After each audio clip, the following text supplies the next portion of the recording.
Muy buenas tardes con todos. Le damos una calurosa bienvenida al señor Lorenzo Ruiz de la Vega. Estamos muy agradecidas de que nos haya aceptado la invitación para la presente entrevista enfocada en la interculturalidad, que se llevará a cabo gracias a la docente Claudia Sánchez Tafur.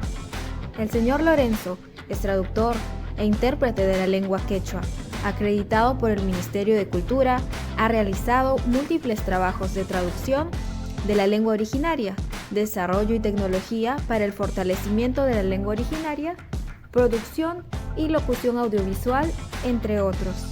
Las siguientes preguntas de esta entrevista han sido seleccionadas por parte del equipo conformado por Daisy Barrios, Michelle Inga, Alison Rodríguez y quien les habla, Vivian Gutiérrez. Bienvenido, señor Lorenzo, y para empezar esta entrevista me gustaría preguntarle a usted, como intérprete de la lengua quechua, si podría mencionar cuáles son los problemas de accesibilidad que persisten actualmente en su comunidad. Puedo señalar el tema del acceso con facilidad a las instituciones públicas y privadas. Quiero mencionar, por ejemplo, en mi comunidad, el distrito de Los Morochucos, que queda en el sur de Ayacucho, la realidad que viven los ciudadanos, los comuneros y comuneras, los jóvenes, las personas, es que para acceder a las instituciones hay que viajar. ¿Dónde accedemos a las instituciones? Claro, el más cercano es la municipalidad, ¿no? Donde haces múltiples trámites. Y también otras instituciones intermedias que están en la capital regional, y tenemos que viajar más o menos 2 horas. Me refiero a Banco de la Nación para sacar dinero, cobro de juntos, cobro de algunos programas como Pensión 65 para adultos mayores. En Banco de la Nación además tienes que hacer múltiples trámites, no solamente nacional, sino también en bancos privados, ¿cierto? Y en estos espacios no con facilidad las personas, campesinos y campesinas, acceden satisfactoriamente a hacer los trámites, ¿no? Y recibir información sobre, de repente, el ahorro que tienen que realizar. Imagínate, si no entiendes, estás en un contexto, estás en Alemania y no sabes el inglés y no sabes el alemán, y tratas de recibir la información, quiero aperturar una cuenta de ahorro, cosas mínimas como eso. Y a lo mejor aperturas una cuenta, pero desfavorable para ti porque vas a tener que pagar un costo adicional que pudiste haber manejado si entendías la lengua, o pudiste haber exceptuado eso. Cosas básicas como eso son las limitaciones o problemas de accesibilidad. Imagínate si yo acompañaba a paisanos míos, el Ministerio Público, a la Fiscalía, hay muchos casos por tierra, a las instituciones como SUNARP, ¿no? SUNARP, donde tienes que tramitar tu título de propiedad. Es la realidad de los comuneros y comuneras, lo que estoy mencionando, ¿no? Tienes que acceder a la Dirección Regional Agraria, porque son agricultores, viven de la siembra de la papa, del trigo, de la cebada, y hay que hacer muchos trámites con la Dirección Agraria, abono, fertilizantes, préstamos agrarios, gobierno regional para trámites de obras, o para educación, tienes que ir a la UGEL o a la Dirección Regional de Educación, ¿cierto? Como padre de familia, de repente eres presidente de APAFA, hacer valer, gestionar proyectos pequeñísimos para tu escuela, para la mejora, como una computadora, una pizarra, etc. Estos trámites no puedes hacerlo satisfactoriamente si estas instituciones no te facilitan un intérprete o un traductor. O qué mejor, no solamente intérprete o traductor que esté ahí, que de manera limitada podrían brindar el servicio, sino que el mismo funcionario pueda tener competencias en la lengua. Qué bonito sería. Entonces, todo esto que te menciono y más, pues si menciono espacios privados donde tenemos que tramitar cosas, son muchas limitaciones más. ¿Ves? Entonces, este ejemplo quería mencionar, siendo ya distrito Los Morochucos hasta Ayacucho son 2 horas, y en Ayacucho hay muchos quechohablantes, entonces estas instituciones a lo mejor ya tienen quechohablantes, pero todavía no certifican o no capacitan para atención de estos temas técnicos, a lo mejor en quechua. ¿Puedo hablar de temas financieros en quechua? Claro que sí. Claro, requiere capacitación, ¿cierto? Entonces son temas como que a veces nos sentimos como que, oye, son instituciones que se han creado en otros contextos, pero no pensaron, oye, vamos a adecuarnos a la realidad mínimamente, ¿no? Claro. En Lima sí hay esas oportunidades, he visto que los bancos tienen para los turistas que vienen del exterior, sí tienen algunos bancos la atención en la lengua que es inglesa, a lo mejor si vienen empresarios por tema de negocios a reuniones importantes, sí facilitan la transmisión de comunicación en inglés y el evento es exitoso o las relaciones son exitosas.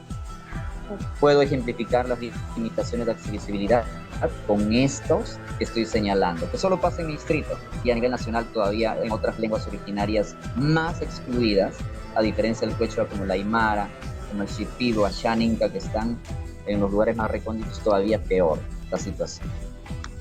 Muy bien, espero haber respondido la primera pregunta. Muchas gracias por su valioso aporte, señor Lorenzo. Y para ahora sí pasar a la segunda pregunta. Sabemos que hace unos días usted formó parte de la conferencia que tuvo lugar en la UNIFE, en el cual nos relató su experiencia relacionada a las lenguas originarias.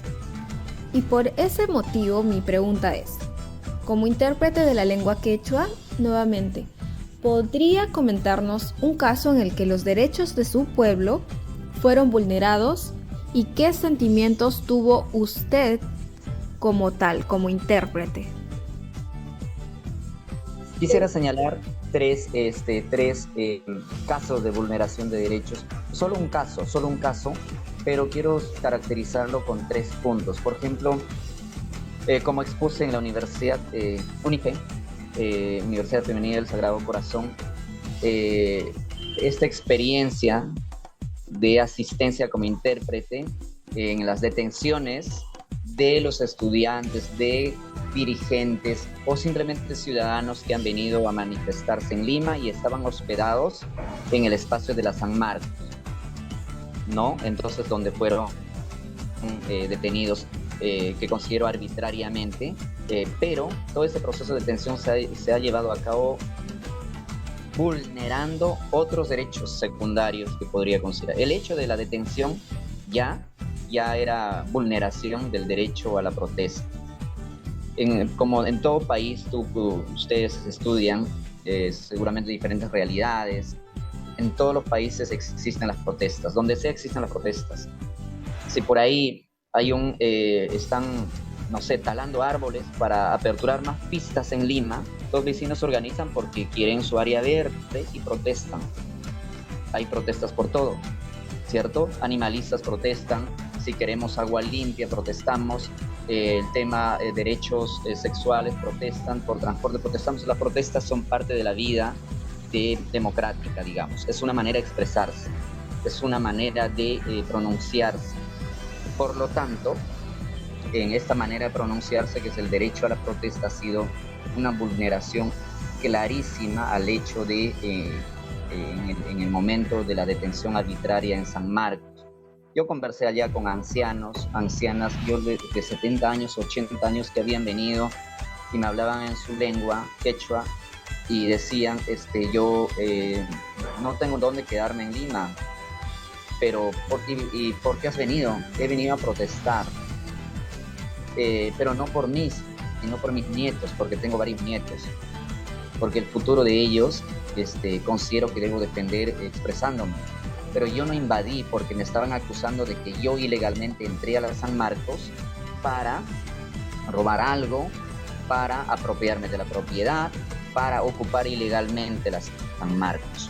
Yo no hice eso, sino cuando estábamos viniendo en el bus, no teníamos dónde quedarnos, llamamos a Pitarte, a un local comunal y de los puneños, donde se celebran las danzas puneñas, y el alcalde ese momento estaba clausurando en coordinación con el gobierno para que no se hospedaran en ese lugar donde, entre comillas, celebramos y aplaudimos las danzas, ¿cierto?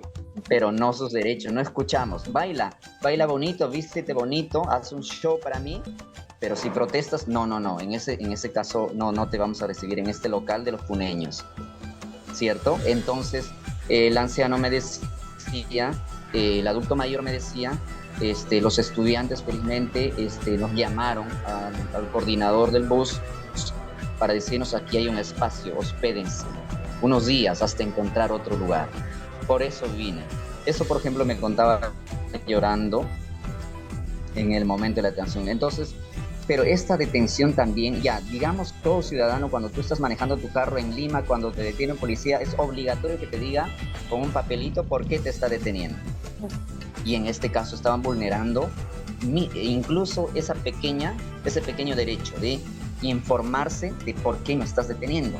Señor policía, ¿por qué me estás deteniendo? No, en este caso todos al suelo, pero no quiero expresar esas palabras gruesas y negativas, insultos, racistas que la policía expresaba en San Marcos, porque todos estaban, como han visto en la fotografía, enmarrocados, o si no estaban enmarrocados las mujeres, estaban con las manos arriba y echadas, incluso los ancianos, y estaban llorando en ese momento.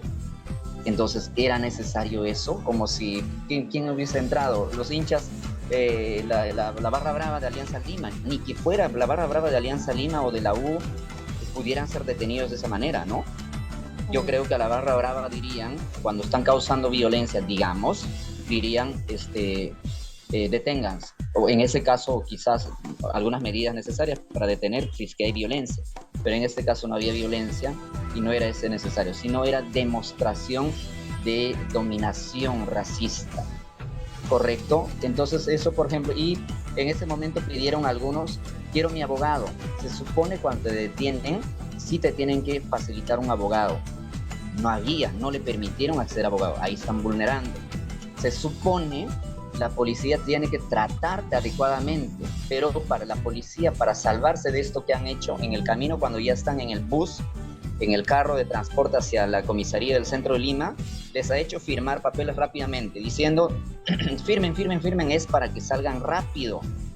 Y a la hora de la hora, no era un papelito para que salgan rápido, sino era un documento que decía que la policía les ha brindado un trato y que ellos estaban de acuerdo. Les ha hecho firmar a personas analfabetas y analfabetos sin acceso a abogados esa mentira. Eso es una vulneración. Otro, se supone en toda detención tiene que estar el fiscal o la fiscal. Aquí no estaba. ¿Se acuerdan que la San Marcos rompieron nada más? Es como tu casa, estás tranquilo, y rompen con una tanqueta a la Universidad Femenina del Sagrado Corazón sin acompañamiento de autoridades. Se supone la Fiscalía garantiza que se cumplan todos los derechos de los estudiantes de la Universidad, digamos, Femenina del Sagrado Corazón, sino la tanqueta entra y te detienen y te ponen en el suelo. Entonces, ante estos, tú me preguntabas qué sentimientos te generaron esto, o particularmente indignación, impotencia, porque no puedes hacer nada ante una fuerza bruta, pues donde hay cientos de policías, carros, armamentos, no puedes hacer definitivamente nada. ¿Qué más? Ante esto, lo que me causó particularmente en mí es el sentimiento o la decisión de organizarnos, la decisión de participar también activamente, de ya no quedarse quizás a través de las redes sociales. Claro que sí, estoy muy de acuerdo con lo que acaba de mencionar. Y desde que pude escuchar realmente su ponencia, es que yo he podido darme cuenta de estas cosas, de poder reflexionar. Y me gustaría bastante que otros jóvenes, así como yo, también puedan reflexionar con este video que vamos a transmitir más adelante. Y que se den cuenta también de nuestra realidad, de lo que también ocurre en nuestro país y somos muchas veces ajenos. Bien, ahora sí, pasando a la siguiente pregunta, que también incluye el ámbito profesional, me gustaría que nos responda si considera que su formación como intérprete de la lengua quechua le fue de ayuda y cuál cree que es la importancia de esta gran labor. Empecé a leer en quechua para aprender a escribir. Si bien hablamos perfectamente, escribir es otra cosa. Entonces aprendí a escribir en ese momento. En el colegio ya fortalecí un poco, abrimos por indignación por otros espacios, abrimos espacios radiales en la comunidad, en el distrito, y hacíamos programas en quechua. Aquí también está mi formación en cuanto a discurso, oralidad, manejo de la lengua, ¿no? En la universidad ya empezamos a organizarnos, a proponer a la universidad que brinden cursos en quechua, pero además de cursos en quechua, que algunos cursos importantes se puedan brindar en las dos lenguas, ¿no? Dado que la Universidad San Cristóbal Huamanga, Ayacucho, donde yo estudié los primeros años de la universidad, venimos también de contextos de comunidades campesinas. Entonces, ¿cómo no aprovechar siendo universidad? ¿Ya? Aprovechar esos conocimientos, esos mundos que cada alumno trae de sus pueblos, de sus culturas, ¿es cierto? Y pueden aportar. Entonces fundamos un grupo llamado Hatuñán, los estudiantes, para proponer, exigir a la universidad la inclusión de cursos en quechua y materias, materias existentes brindarse en las dos lenguas. Currícula en quechua también, ¿no? Aquí también. Finalmente, ya en el espacio laboral, el Ministerio de Cultura realiza anualmente un concurso, convocatoria para la formación de traductores e intérpretes. Me postulé, me entrevistaron, me evaluaron, accedí, y después de la evaluación hay una certificación viceministerial como traductores e intérpretes, digamos, para que seas oficialmente traductor e intérprete y las instituciones puedan tener la base de datos para contactarte, ¿no? Anteriormente también ya hacía trabajos de traducción e interpretación, pero digamos de manera informal, de manera que solamente te llaman los que te conocen, pues prácticamente, ¿no? Pero en este caso yo hago no solamente ya de manera personal, sino en todo caso ya cumpliendo estándares que el Ministerio de Cultura realiza, capacitaciones, evaluaciones permanentes. No solamente el Ministerio de Cultura, sino también hay otras entidades, ONGs, que están brindando capacitaciones, y la misma experiencia laboral mía, como trabajo con solución de conflictos sociales, hay una alta exigencia de poder manejar, por ejemplo, las variaciones de la lengua. En cada lugar que vayas el quechua varía bastante, y entonces, ¿cómo no manejarse cabalmente también esos aspectos para llevar adelante las mesas de diálogo, donde se tienen que a veces solucionar los problemas que existen, ¿no? Eso quiero destacar, ese proceso como formación mía que me ha llevado a esto, a ser traductor e intérprete.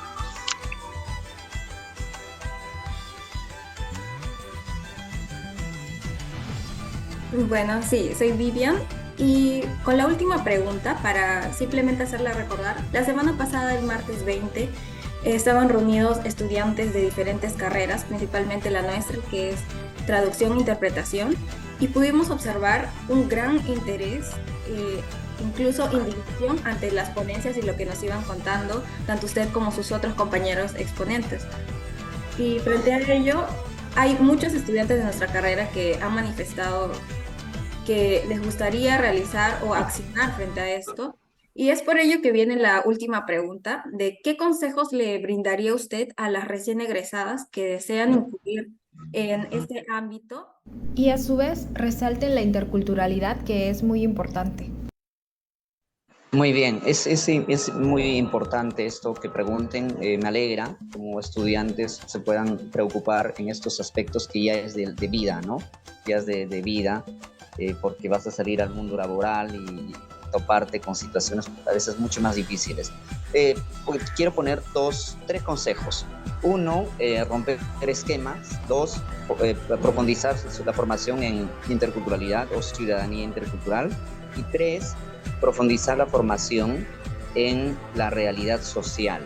Quiero mencionar cómo romper esquema. Mira, conozco ya felizmente por estos trabajos a varios jóvenes que están aprendiendo la lengua quechua. Entonces, a eso considero cómo puedo romper esquema en este país. Uno es conocer un poquito y otro es aprender la lengua.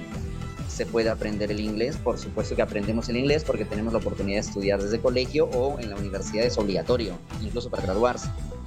¿Y puedo lo mismo aprender el quechua? Sí, ahora existen varios talleres, institutos en Lima que están brindando los cursos. Incluso la Universidad Católica tiene formalmente la formación en quechua. Sí se puede aprender. Entonces, con eso creo enormemente estamos rompiendo el esquema, ¿no? Y puede ser al revés también, es la formación no solamente que el quechua hablante se acople y aprenda el castellano y el inglés, sino que en este caso el castellano hablante también aprende la lengua. Qué bonito, porque eso va a permitir ayudarnos a comprender ese otro mundo. Si aprendes todavía el aymara, todavía rompes el esquema mucho más. Y otras lenguas amazónicas seguro que sí, pero lamentablemente hay pocos cursos en lenguas amazónicas. Quizás en las regiones haya, pero ahorita donde hay muchas oportunidades para aprenderse el quechua. Muy bien, porque te va a permitir comprender el mundo quizás un poco más amplio. Incluso acceder a oportunidades laborales en ese sentido con mayor facilidad quizás, ¿no? En ese ámbito. Segundo, yo decía profundizar la formación en interculturalidad, ciudadanía intercultural. Uno es la parte teórica, que es muy importante como universitarios y como profesionales manejar, porque la interculturalidad, lo básico de interculturalidad es dialogar de tú a tú, ¿cierto? Yo dialogo con una persona, de repente en la universidad tienen ustedes compañeros quechua hablantes, dialogo contigo no desde un pedestal un poquito más alto, ¿no? Que suele pasar en las instituciones, sino de tú a tú. Estoy conversando contigo valorando que tienes todo un mundo atrás y que me suena interesante y me parece y me huele interesante. Igualmente tú, quechua hablante, estás conversando conmigo, tramando amistad o relaciones profesionales, relaciones laborales, considerando que hay todo un mundo maravilloso detrás de mí. Y ambos valoramos esos mundos. Y por tanto, el diálogo que estamos haciendo es genuinamente honesto, genuinamente horizontal, genuinamente no hay allí por ahí, mira, salió su mote porque el castellano no está pronunciando adecuadamente, entonces es porque es, no sé, ya te salen prejuicios, es seguramente porque no sabe, es seguramente porque es quechua hablante o seguramente porque algo negativo trae. Y lamentablemente la realidad está cargada de ese algo negativo. ¿Por qué? Si un turista viene y nos habla en un castellano todavía en proceso de aprendizaje, lo valoramos, qué hermoso, qué bonito, y eso suele pasar en las instituciones, qué hermoso suena, ese gringo está aprendiendo el castellano. Pero no pasa eso cuando un quechua hablante, un aymara hablante está sufriendo y aprendiendo, no lo consideramos como un proceso, qué maravilloso está aprendiendo el castellano, sino trae algo, ¿cierto? Trae algo. Eso no es relación intercultural, ¿no? Mira, eso sí pasa en nuestra vida, ¿cómo trasladar a la realidad? Y en la realidad tenemos que, pues, son instituciones, son negocios que funcionan, son centros comerciales a donde tienen que acceder los quechuahablantes con todo derecho y pueden acceder con su vestimenta propia. Una señora que viene, de repente tiene recursos, no sé, de Huancayo y quiere comer en un buen restaurante en Miraflores, quiere comer rico y dice, voy a pagar, si me cuesta pues 200, 300, 400 soles el menú, voy a pagar, pero comerá tranquila, ¿no? Si no, a sus alrededores empiezan a observar. Entonces, esos aspectos hay que cambiar. ¿Por qué sus alrededores empiezan a observar? Porque están considerando prejuiciosamente que atrás hay, pero ella, ¿por qué está acá? ¿No? ¿Por qué está acá? Seguramente es una persona que viene a pedir dinero, de repente es una persona limosnera y otros prejuicios, ¿cierto? Eso, para cambiar eso sí tenemos que profundizar nuestra formación. Incluso nosotros en nuestro colectivo estamos proponiendo que exista en la universidad y en los colegios la materia de formación, más que educación cívica, que también es interesante, educación en ciudadanía intercultural. Porque cuando hablamos ciudadanía estamos hablando de derechos, ya estamos hablando de acceso a servicios públicos, estamos hablando de una cosa más profunda para el país, ¿cierto? Muy bien, porque a veces en educación cívica solamente hacen himno nacional, las banderas, el escudo, patria, viva la patria. Pero creo que mejor aún, viva la patria, podemos decir si todos nos formamos en educación intercultural, para no discriminarnos, porque fíjate que nuestros políticos en este momento están perruqueando. Como político jamás se me podría ocurrir a alguien decir diferente, eres un terruco porque estás proponiendo cambio de la Constitución. Por más que el protestante dijera, protestamos porque queremos ir a la luna, queremos viajar a la luna, el gobierno que invierta en un cohete para viajar a la luna. Por más que pase una cosa así, yo creo que sí tienes que tender una mesa para dialogar. ¿Por qué quieres ir a la luna? No es posible, no hay recursos para ir a la luna. Y sí, hay una petición legítima como cambio de la Constitución, como renuncia de los congresistas. Es una demanda política escuchable, manejable, y creo que pues, si hay un diálogo intercultural sí se puede llegar a un acuerdo. Por eso propongo que nos formemos en eso todos los profesionales de ingeniería hasta medicina y hasta traductores, intérpretes como ellos. El tercero que te decía, quiero profundizar, el tercer consejo es profundizar nuestra formación en la realidad social. Mira, yo estudié comunicaciones, pero en la universidad, la verdad, no profundicé mucho la historia peruana. Lo que pasa es que todos sabemos en el colegio, en la universidad hemos llevado historia del Perú, pero ahí superficialmente, ¿correcto? Una superficie, una telita delgada.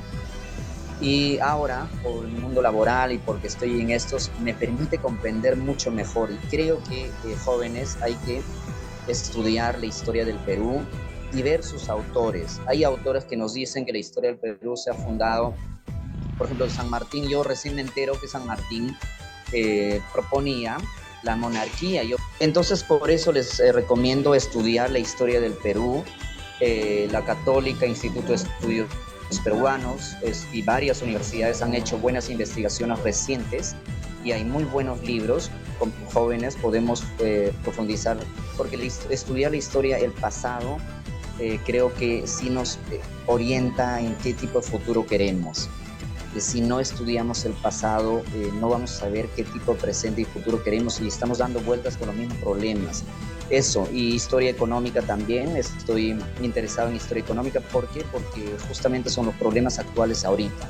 La historia social, de esta discusión, la crisis política que vive nuestro país, tiene mucha raíz en el pasado. El problema económico que estamos viendo tiene mucha raíz en el pasado. Entonces podamos jóvenes, cuando tengan tiempo, sí asistir a estas conferencias, formarse, comprarse libros, además de literatura que no debe faltar. Literatura peruana, hay literatura indígena profunda, hay literatura en quechua que se está produciendo en ambas lenguas en estos contextos, y ustedes son traductores e intérpretes y que van a relacionarse bastante con el mundo laboral, que mira, con todo esto de estudiar la literatura, hasta por hobby, por disfrute, literatura indígena y todos los libros que están produciendo en las regiones que no venden en Lima necesariamente, sino cada vez que puedan viajar a comprarse, están rompiendo esquema. Creo que podemos ser ciudadanos diferentes, mejores ciudadanos,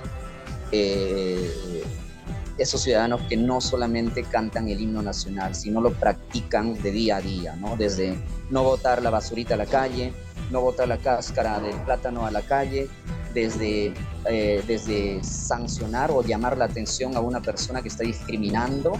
Si te va a tocar ser autoridad, porque ustedes van a asumir cargos importantes en cualquier institución, hacerlo diferente, sancionar, llevarlo a la práctica, lo que estamos discutiendo en este momento, lo que hemos aprendido en la universidad, ¿no?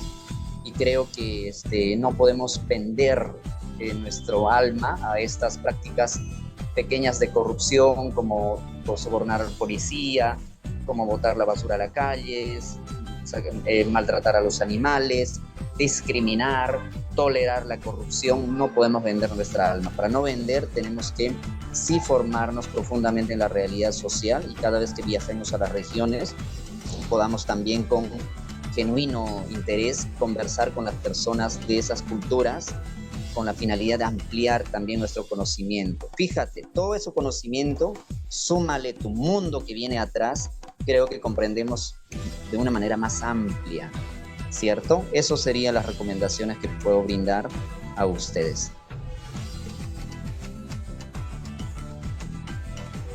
Bueno, muchas gracias, señor Lorenzo, y por habernos explicado, ¿no? Más que todo, lo que podemos lograr comprender es que hay un gran problema en cuanto a la accesibilidad y los sentimientos también que usted tiene frente a estas situaciones de injusticia constantes, bueno, los escenarios que se dieron, por ejemplo, en la San Marcos, de que hubo un aprovechamiento por parte de las autoridades, ¿no? Que se aprovechan de las personas que no saben leer, ¿verdad?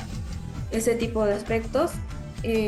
La limitación también frente a la expresión, porque no les dejaban comunicar lo que ellos querían decir. O sea, solamente vas a decir lo que yo quiero y no lo que tú quieres. O sea, libremente, como generalmente debería ser, ¿verdad?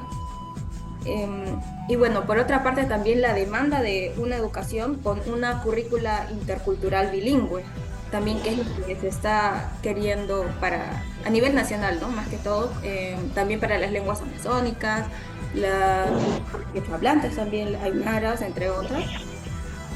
Y sobre todo nos llevamos estos consejos que nos ha brindado, el de romper esquemas, de ya no mantenernos en el mismo lugar, sino buscar hacer algo diferente que sea desde el corazón, ampliar nuestro panorama, ¿no?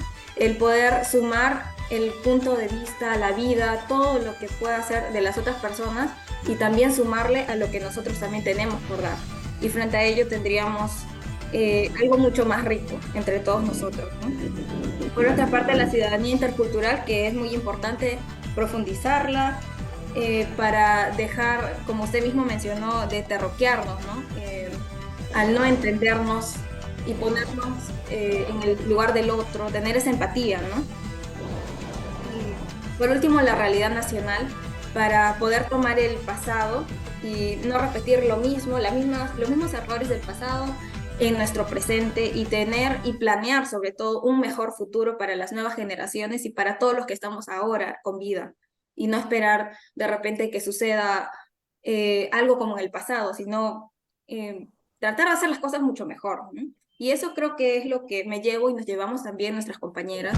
Y estamos muy contentas de haberlo recibido el día de hoy y que usted haya aceptado nuestra invitación. Muchas gracias. Muy bien, muy bien, muy bien. Felicitaciones. Gracias también. Muchas gracias. Fuerzas. Muchas energías, buenas vibras. Hasta pronto.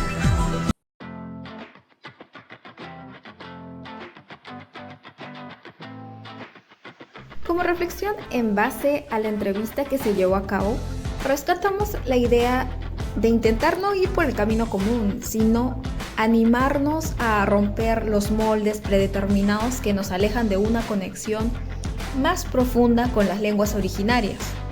Por lo tanto, sería un claro indicio de querer mejorar en este aspecto el hecho de insertar en la educación nacional el sentimiento de respeto e igualdad hacia las diferentes comunidades indígenas y culturas en general.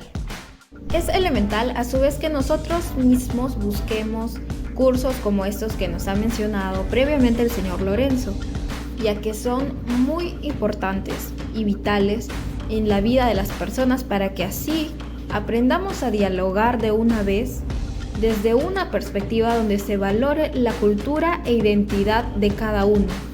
Y no solo ello, sino atrevernos a conocer al otro sin prejuicios, respetando que no siempre vamos a estar de acuerdo en todo, no siempre vamos a pensar lo mismo. Respetando la libertad de expresión e ir camino a construir un diálogo honesto. Al mismo tiempo, es fundamental que todos los peruanos conozcamos y entendamos nuestra historia, nuestra realidad social y económica desde diferentes aristas. Muchas gracias al testimonio del señor Lorenzo porque nos enseña que escuchar a otros nos enriquece, porque cada cultura y persona tiene algo que decir, algo que mostrar y algo que enseñar. Muchas gracias a todos y esperamos que les haya gustado esta entrevista con el señor Lorenzo.